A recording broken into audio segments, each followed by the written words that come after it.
emissão de gases de efeito estufa do setor alimentício, ela é 26% do total das emissões realizadas no mundo. Quando a gente fala em acidificação terrestre, esses impactos, essa proporção ainda aumenta, vai para 32%. Eutrofização é praticamente o setor de alimentos que causa isso, 78% no mundo, e ocupação de grandes áreas é em torno de 37%. Além disso, nós podemos notar alguns impactos ambientais do ciclo de vida de alimentos, como o desmatamento, a superexploração de produtos de recursos aquáticos, por exemplo, os peixes, a toxicidade, tanto humana quanto a ecotoxicidade causada pelo uso de defensivos agrícolas, e a geração de resíduos, sejam eles orgânicos ou embalagens. Então, o setor de alimentos impacta em grande quantidade e necessita verificar como melhorar o seu desempenho ambiental. É importante observar que esses impactos eles acontecem no ciclo de vida, que é um ciclo que vai desde a extração até o descarte final do produto, passando por diversos processos, diversos estágios do ciclo de vida, incluindo reuso, remanufatura, reciclagem, dentro do que é factível do ponto de vista econômico, fazendo assim a economia circular. O que a gente denomina de avaliação do ciclo de vida?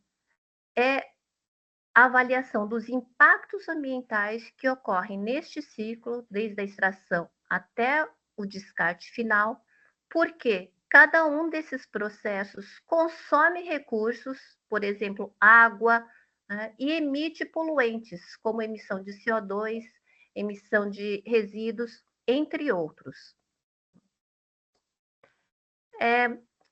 Dentro disso, dentro da ACV, como a gente chama a avaliação do ciclo de vida de forma resumida, é importante destacar qual que é a função do alimento.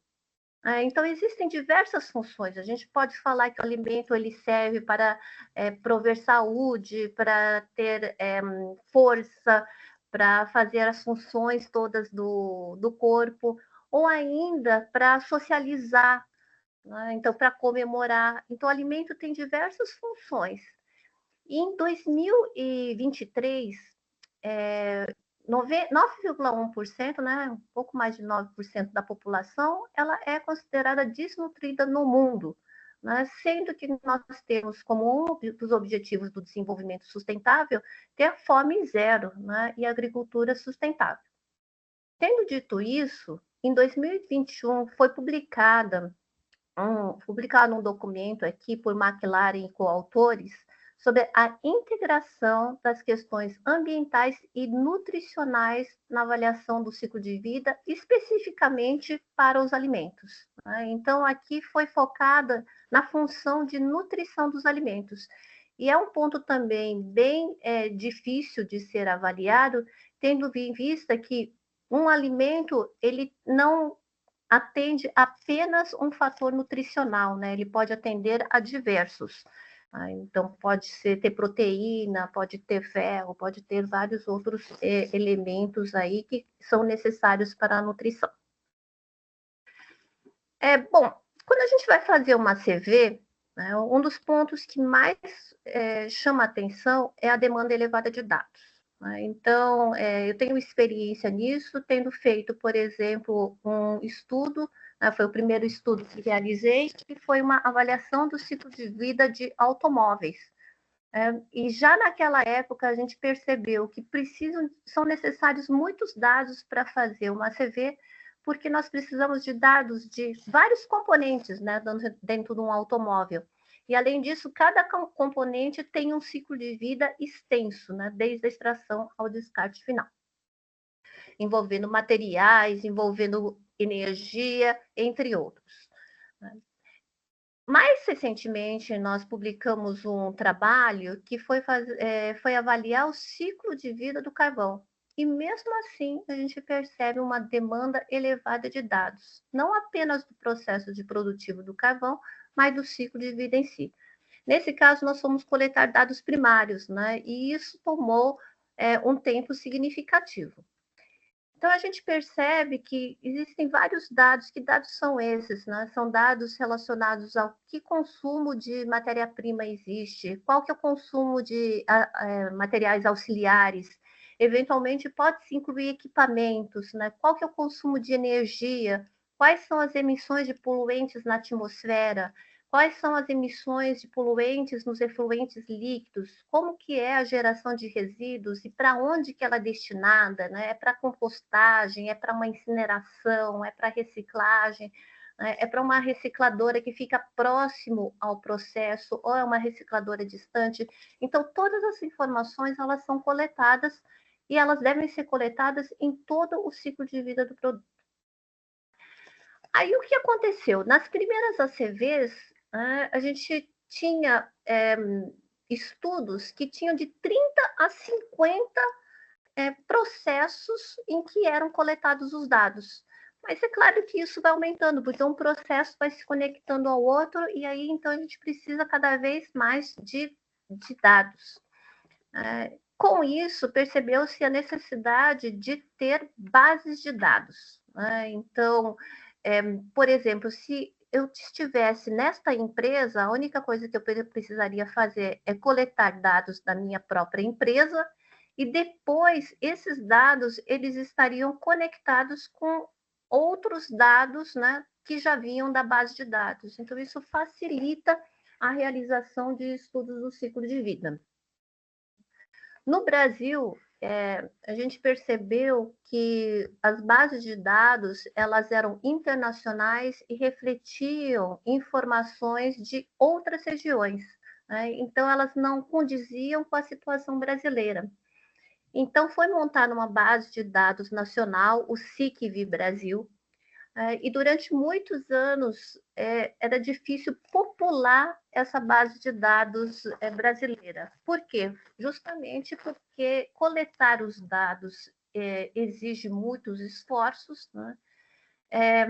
Esses esforços, então, precisam de pessoas fazendo isso, pessoas que conhecem sobre o assunto, que conheçam sobre o processo, conheçam sobre a ACV.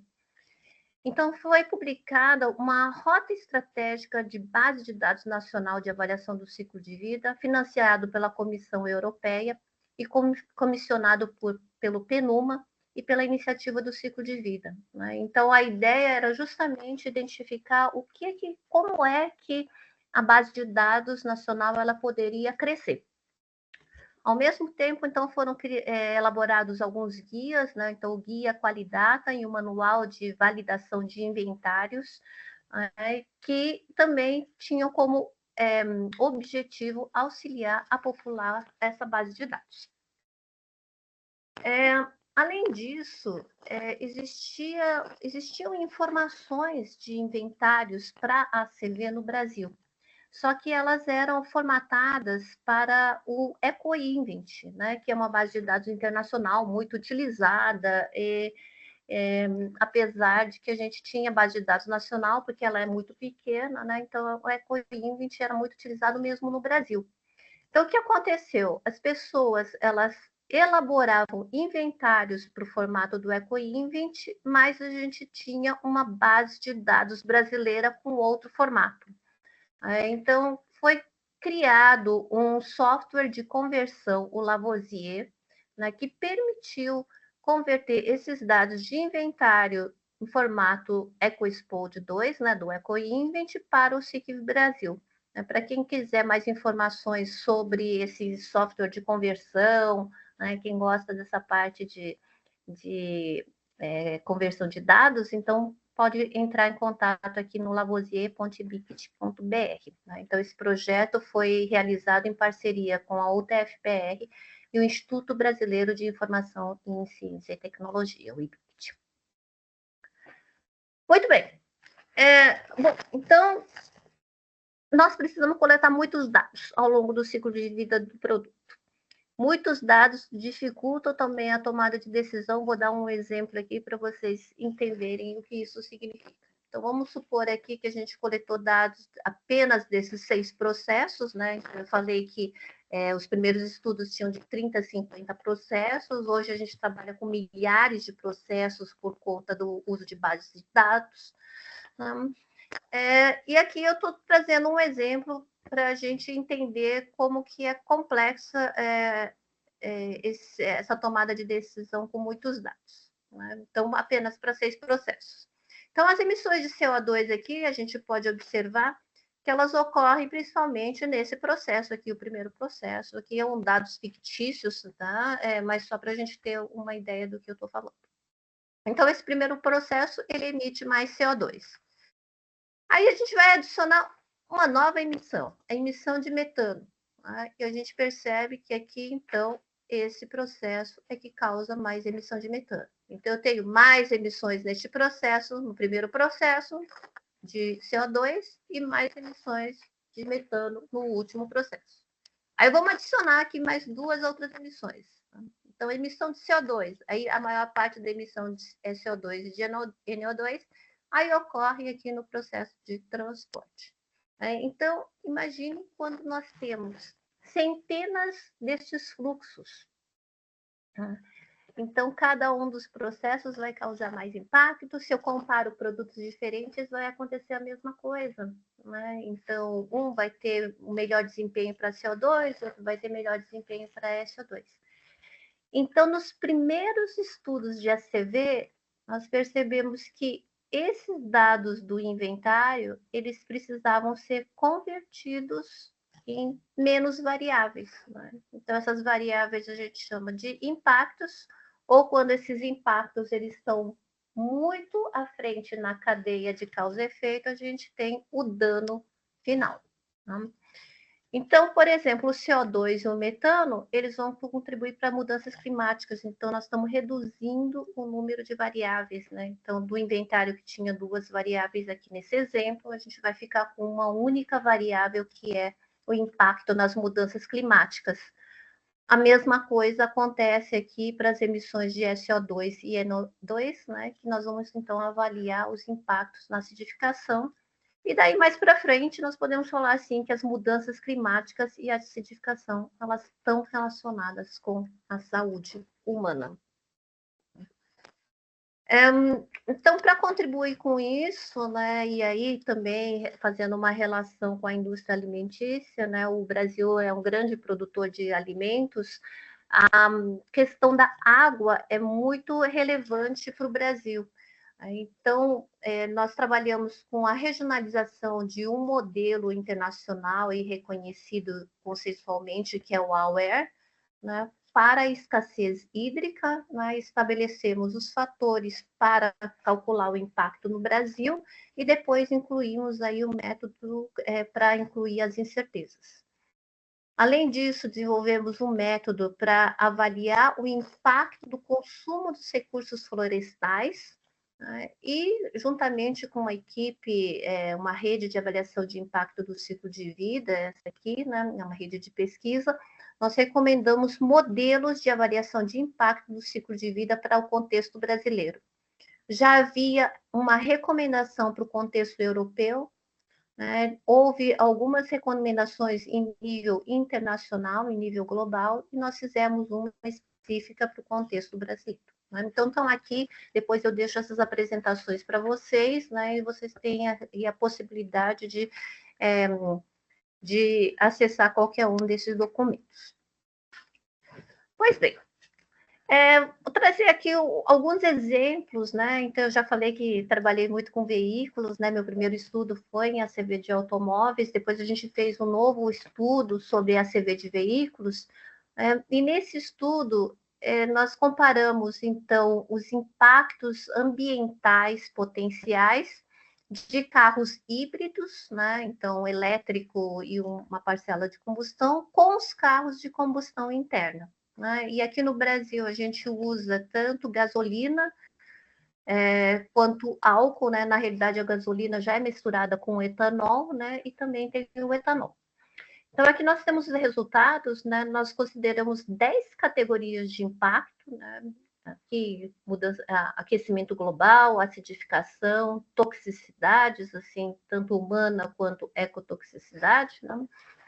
E aqui nós temos os resultados. Então, esses primeiros 2 resultados aqui, que aparecem todos em bolinha e em quadradinho aqui, eles são dos veículos híbridos, né? E depois a gente tem os veículos de combustão interna, né? Estes aqui em losango são o etanol, a gasolina e aqui é o gasol, ou seja, a gasolina que nós efetivamente utilizamos.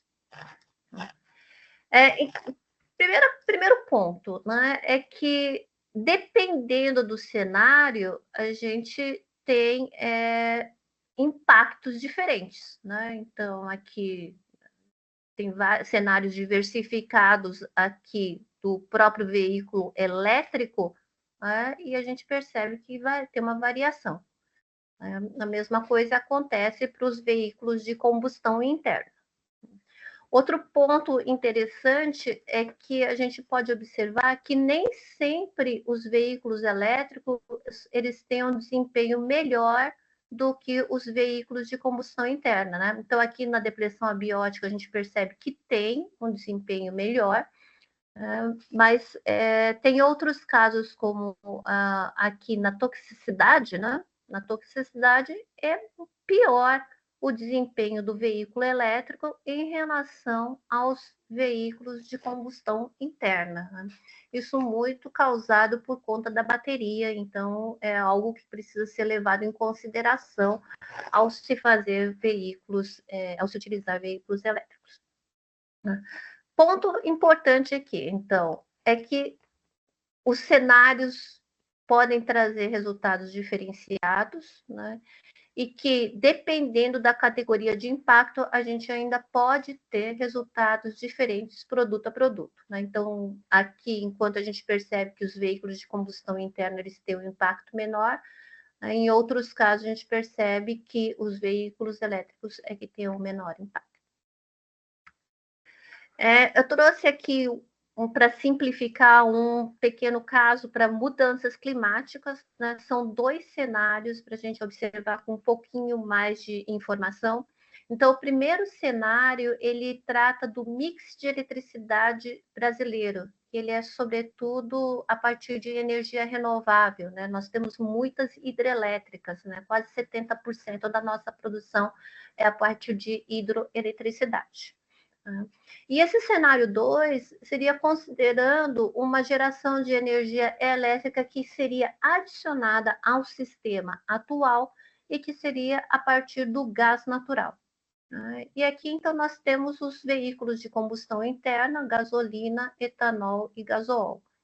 Então, o que a gente percebe que a gasolina realmente tem o pior desempenho do ponto de vista das mudanças climáticas, né? E que quando a gente considera o elétrico a gás natural, o impacto é muito próximo do veículo a etanol. Tá? Então, acho que isso é um ponto importante que a gente tem que verificar. Por isso que é importante fazer os cálculos, né? Para a gente não achar sempre que, porque é elétrico, ele teria um desempenho melhor ambiental do que os veículos de combustão interna. Bom, agora eu vou trazer um exemplo aqui mais para a indústria de alimentícia. Nós fizemos a CV de alface, comparando alface produzida no solo, né, que são esses 2 cenários aqui, essa alface aqui 360 e a alface 361.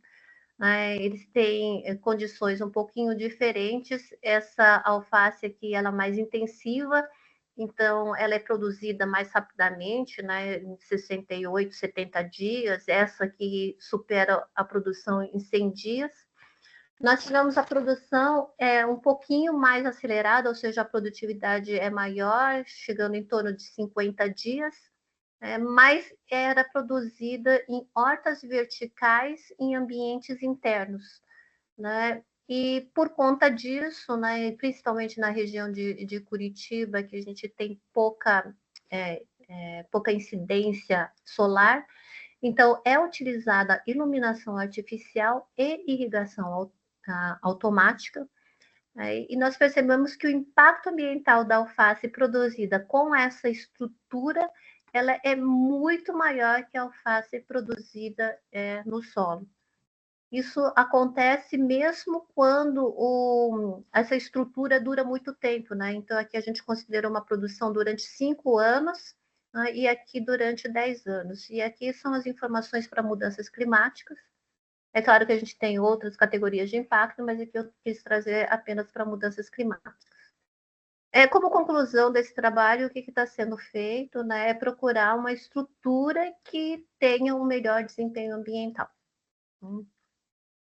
Então, peraí.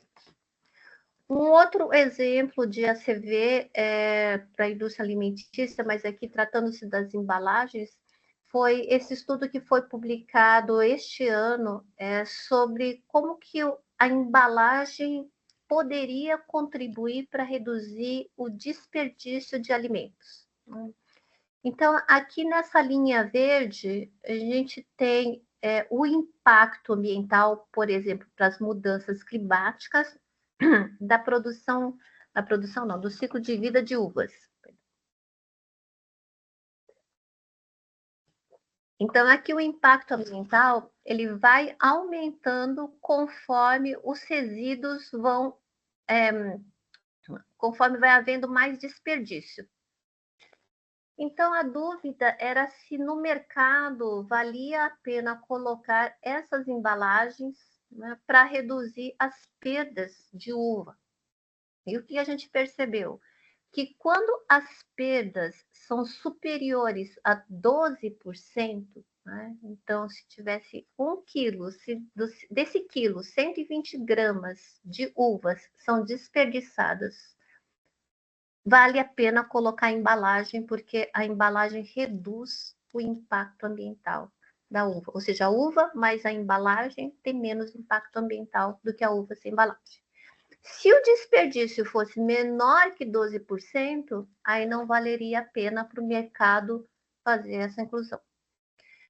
Notem também que isso varia conforme a categoria de impacto que a gente considera, né? Então, para mudanças climáticas era 12%, se nós consideramos aqui a depressão da camada de ozônio, isso aqui vai para quase 9%. Né? Então, se houver 9% de desperdício, a partir de 9%, mais de 9%, então vale a pena incluir embalagem. E isso muda também de produto a produto, né? Então, quando a gente faz isso para o brócolis, né, vejam que, apesar do brócolis ter mais embalagem, aqui ele tem polietileno e poliestireno, né? Como o brócolis ele tem um grande impacto ambiental, se houver uma perda de 5%, a mais de 5%, daí já vale a pena ter a embalagem, né? E aqui é até menos para a depressão da camada de ozônio, né? Então, de 3% a 4% ali, então já vale a pena ter essa embalagem. Tá? Então, está aqui também o artigo para quem quiser saber mais informações sobre o método utilizado, os dados utilizados e também as limitações do estudo, né? Então, vocês podem acessar ali o trabalho. Pois bem, mas nós não temos só impactos ambientais, né? Nós temos impactos sociais quando a gente está falando em sustentabilidade, né? Então, existem também impactos sociais no ciclo de vida de alimentos. Alguns deles positivos, né? Alguns eu havia até comentado. Por exemplo, para o consumidor, né? Se alimentar traz saúde, traz socialização. Tem um impacto positivo também de geração de trabalho, geração de renda. Então, tem vários pontos aí que podem ser considerados como impactos sociais do ciclo de vida de alimentos positivos. Mas há também impactos negativos, né? Como, por exemplo, a distribuição desigual de qualidade de alimentos. Acho que vocês devem passar por algo similar ao Brasil, né? Muitas vezes nós consumimos produtos brasileiros no exterior, cuja qualidade é superior à produzida no Brasil, né? Nós exportamos os melhores produtos e ficamos com os produtos de qualidade inferior. Então, isso é um impacto negativo, não? pode ser até positivo do ponto de vista econômico, mas do ponto de vista social, então a gente está ficando com produtos de menor qualidade. Também podemos considerar alimentos supérfluos versus os básicos, né? Então, produção de folha de ouro, né?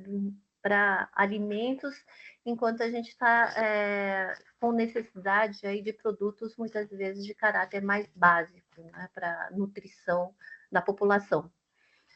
E tem outros impactos negativos, por exemplo, condições de trabalho inadequadas, né? Entre vários outros aqui que eu não vou entrar no detalhamento, né? Mas só para apontar que eles existem e eles podem ser incorporados dentro da avaliação do ciclo de vida social, né? Todos eles são incorporados atualmente? Não, porque a gente não tem métodos para todos esses impactos, mas para alguns.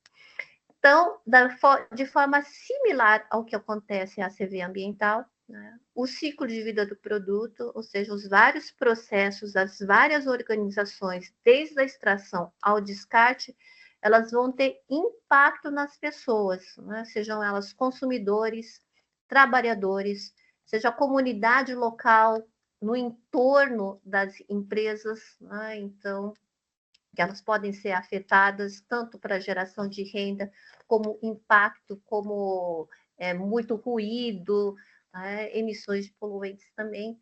Né? Então, tem vários impactos aí sociais que ocorrem no ciclo de vida do produto. É um tema mais recente, né? Houve uma publicação em 2009 do PNUMA, que são as diretrizes para avaliação social do ciclo de vida de produtos, né? É uma publicação gratuita que está aberta e disponível aí para quem quiser acessar. Tem uma versão mais atualizada que foi publicada em 2020 também, né? Mas aqui eu quis mostrar o marco inicial, que foi 2009. Já existiam algumas outras iniciativas, mas esse é um marco importante no tema de avaliação social do ciclo de vida. E o outro é um congresso, uma conferência internacional que ocorre mais ou menos a cada 2 anos. Né? Este ano nós organizamos aqui em Curitiba a nona conferência, né, de avaliação social do ciclo de vida.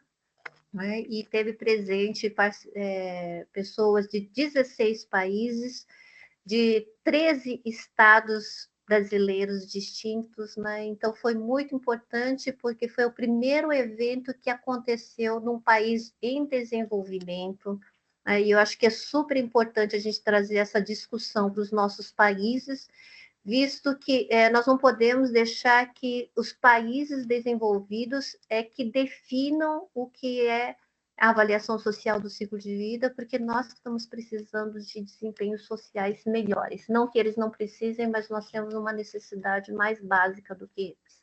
Acho que é bom a gente sempre fazer essa discussão. E com isso a gente tem contribuído bastante também do ponto de vista científico. Desenvolvemos um método que é esse método de avaliação de subcategorias, né, do inglês então ficou o SAM, em que nós classificamos as organizações em 4 níveis, sendo que a é a melhor classificação e D é a pior situação. E também está publicado, né, para quem quiser, e nós tivemos um estudo de caso também publicado, que envolve até uma parcela aqui da indústria alimentícia, né? Nesse caso, é uma produção de cacau, é uma produção de palma, né? Óleo de palma, que foi utilizada para a produção de sabonete, né? Mas, então, só para mostrar que isso pode ser utilizado também para a indústria alimentícia. Aqui eu estou mostrando impactos nas subcategorias que estão relacionadas aos trabalhadores. Então, nós temos aqui, por exemplo, horas trabalhadas, trabalho infantil, trabalho forçado, né? Salário justo, oportunidades iguais. E para cada um deles, né, nós temos a definição, por exemplo, o que é salário justo, né? Então, nós temos ali qual que é a definição de salário justo que nós utilizamos para poder fazer essa avaliação. Então, aqui na produção do cacau, a gente percebe que nós temos os piores desempenhos aqui, né? Dos benefícios sociais, horas trabalhadas, trabalho infantil, né? mas também aparecem alguns impactos negativos na produção do sabonete, né? E a gente percebe também que aqui na produção industrial da manteiga de cacau e do óleo de palma, então nós temos várias avaliações bem positivas, né? Algumas super positivas que receberam nota A, né? Mas várias aí com a classificação B. Então, isso aqui a gente permitiu, né, nós avaliarmos quais eram os pontos que deviam ser melhorados aí no ciclo de vida do sabonete de cacau. Né? Tem várias publicações, né? Então, a primeira publicação aqui é do método, a segunda publicação aqui que eu estou apresentando é da aplicação no sabonete de cacau. Depois nós temos um outro trabalho que foi realizado para avaliação social do ciclo de vida, comparando a produção de etanol de primeira e segunda geração, né? Então isso envolve também a produção de cana-de-açúcar. E temos um método para avaliar impactos na saúde humana, né, decorrente das subcategorias. Então, tem alguma contribuição que a gente tem. Quem quiser ler, depois entrar em contato conosco, discutir sobre o assunto, nós estamos sempre à disposição. Não sei como está meu tempo aqui. Deixa eu só dar uma olhadinha, tá bom? Então, eu estou finalizando. Mas, então, nós temos aqui a avaliação da sustentabilidade do ciclo de vida, né, que ela inclui a avaliação ambiental, né, a ACV social e o custo do ciclo de vida, né? E daí, conjuntamente, os três, então, formariam a avaliação da sustentabilidade do ciclo de vida. Temos aqui mais uma publicação aqui do PNUMA, que eu tive o prazer aqui de coeditorar, né, esse trabalho, então, em direção à avaliação da sustentabilidade do ciclo de vida, né, esse trabalho também, essa publicação, ela está disponível gratuitamente aí na internet, então vocês podem ter acesso. É um trabalho que eu, inclusive, recomendo para começar a entender sobre a CV, tá? Mais do que aquele de avaliação social, que eu acho ele mais técnico, né? Esse aqui eu acho que é um pouco mais básico para quem quiser iniciar. E depois nós temos algumas aplicações, né? Uma delas que foi publicada recentemente aqui, que é a gestão do óleo lubrificante utilizado, né? Então, em relação aos resíduos. E também aqui uma publicação recente, 2021, nos princípios para aplicação da avaliação da sustentabilidade do ciclo de vida. Está aí tudo disponível para vocês darem uma olhada. Pois bem, o que a gente percebe? Que a CV demanda muito tempo, né? Então precisa de muitos dados, modelos, né? Mesmo existindo base de dados, mesmo existindo softwares, mesmo existindo fatores para a gente calcular os impactos ambientais, os impactos sociais, ela demanda muito tempo. Teve uma empresa, a For Labels, que entrou em contato conosco há algum tempo. Eles tiveram uma experiência de fazer um estudo de ACV e de rótulos, só que eles têm uma produção de rótulos muito grande, né? E ela varia muito de produto a produto, de fornecedor de cliente a cliente. Aí eles precisavam de uma ferramenta, de modelos para ir de um estudo para implementar na gestão do ciclo de vida. Né?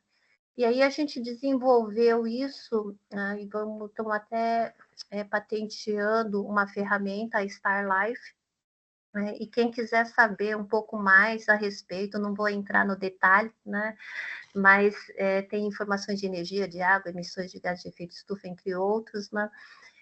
Vocês podem acessar aqui pelo QR Code a apresentação que a empresa fez falando sobre essa ferramenta, né? Está disponível aí para vocês. E por fim, né, tudo isso só é possível com pessoas capacitadas. Né? As pessoas precisam ter muito cuidado na hora de fazer a CV, né? Se quiser rótulos ambientais do tipo de ACV, né, para precisa de pessoas que entendem sobre o assunto, que entendam sobre a CLV, entendam sobre o processo, e para isso a gente precisa multiplicar. Né? Então, nós fizemos um programa de conscientização e treinamento há alguns anos, né? E capacitamos mais de 1.000 pessoas no Brasil, né? E envolvendo 10 instituições e com financiamento aí lá da Suíça, né? Do Departamento de Economia da Suíça. Pois bem, cada caso é um caso, portanto, não tem uma resposta única. A gente não pode falar que um produto é sempre, uma opção é sempre boa do ponto de vista ambiental, né? Então, reciclagem é sempre boa do ponto de vista ambiental? Não. Renovável é sempre bom do ponto de vista ambiental? Não. Um renovável é melhor do que o outro? Sim, né? É caso a caso. Então, existe grande variação dos impactos, eles dependem da região. Então, por exemplo, consumir água em regiões que têm escassez hídrica implica que o impacto é pior, apesar do consumo de água ser o mesmo, de uma região em que não existe escassez. Então, o impacto depende da tecnologia, né? Então, eu já falei ali, a fonte de energia elétrica utilizada, ela vai causar um impacto ambiental diferente, né? Um processo diferente vai, né? Um equipamento diferente vai trazer um impacto ambiental diferente. Se o processo for orgânico ou tradicional, por exemplo, ele vai trazer impactos diferentes, né? Tem diversos processos orgânicos, então eles também vão ter impactos diferenciados. O tipo de gestão também vai afetar no impacto ambiental. Por exemplo, sistemas que visam redução de perdas e resíduos, né? Então, vai ser um sistema com menor impacto ambiental que outros. É o tipo de embalagem que a gente utiliza, né? Então, vai gerar um impacto ambiental diferente, né? Qual que é o material que foi utilizado, quem que é o fornecedor que fez, qual que é o tipo de energia que foi utilizado, entre outros. Aí a gente precisa ter mais estudos de ACV, né? E pensar que o seu caso, né, o seu produto tem um desempenho diferente de outros. E acho que isso é uma oportunidade para a indústria alimentícia, para alcançar mercados responsáveis, né? Então mostrar que você tem a informação, que conhece o ciclo de vida do seu produto, que está fazendo melhorias, que está preocupado com uma alimentação saudável, não apenas do alimento ser saudável, mas ele é saudável no ciclo de vida, ou seja, está impactando ambientalmente menos e socialmente, tem mais impactos positivos. E aí a gente tem vários desafios, dentre os quais eu listei o de dados que eu comentei, métodos, ferramentas e também, principalmente, capacitação. Trouxe algumas referências bibliográficas extras, além daquelas que eu mostrei ao longo da apresentação. Gostaria de agradecer aqui aos financiadores e parceiros ao longo do ciclo de vida do Giro, né? Não são poucos, mas muitos financiadores, né? Brasileiros, parceiros internacionais, universidades, mas também o setor privado, governo. E assim a gente agradece de coração, porque a gente conseguiu avançar muito por conta dessas parcerias. Agradeço também aos membros do Giro, né? Preciso atualizar, aqui está faltando fotos dos membros mais recentes, mas são aí alguns de todos os participantes que também contribuíram para que a gente crescesse no conhecimento e possibilitasse, né, melhorar a sustentabilidade. Então, fico aí à disposição para perguntas, né? Tem aí o link do nosso site, né? Também o QR Code e o contato aí para quem quiser mais informações. Então, mais uma vez, muito obrigada, fico à disposição. Muchas gracias, profesora Casia. Bueno, primero que todo, lamentamos los inconvenientes que tuvimos con el tema de la traducción y los subtítulos. Nada más a manera de resumen, bueno, muy interesante lo expuesto por la profesora. Considero que rescatar algunos puntos, entre ellos, muy acertado, ¿verdad? Que cuando aplicamos al análisis de ciclo de vida no hay una respuesta única, no hay una receta que se aplique igual a todos, ¿verdad? Que esto va a depender de las condiciones de cada producto. Son casos únicos que se deben desarrollar Y como bien los puso la profesora ahora al final, van a depender de la región, de los impactos, de los procesos, de las gestiones, de los materiales, etcétera. Y con ello también, con lo que ella expuso con respecto a los 3 ejemplos muy bonitos, en realidad muy acertados, los de la lechuga, la brócoli y las uvas. Me llamó mucho la atención ver cómo el, el uso o no del empaque, que hay veces uno piensa, no, nada tiene que llevar empaque, y sin embargo aquí, de acuerdo al análisis que ellos hicieron, se pudo determinar que en algunos casos el empaque sí era necesario, ayudaba a disminuir más bien los Ujú, impactos ambientales. Eso me pareció muy interesante porque creo que hay una idea errónea de que el empaque siempre es problemático, ujú, ¿verdad? ujú, Luego, también creo que sí, también es lo que hemos visto a nivel país, el ujú, tema también en nuestro país, ¿verdad? El tema de que consideramos que hacer un análisis del ciclo de vida es mucho tiempo y mucho dinero, ¿verdad? Efectivamente, sí hay que generar y tenemos que tenerlo claro, hay que ir generando datos, ¿verdad? ujú, Suficiente datos para poder hacer los análisis correspondientes de los impactos, ¿verdad? Tener modelos, tener los software o las herramientas necesarias para poder trabajar con estas bases ujú. de datos y poder tener además los diferentes factores de los impactos ambientales. Y también ya finalizando así como un pequeño resumen con lo que comentó la profesora sobre las oportunidades y los beneficios y los retos, ¿verdad?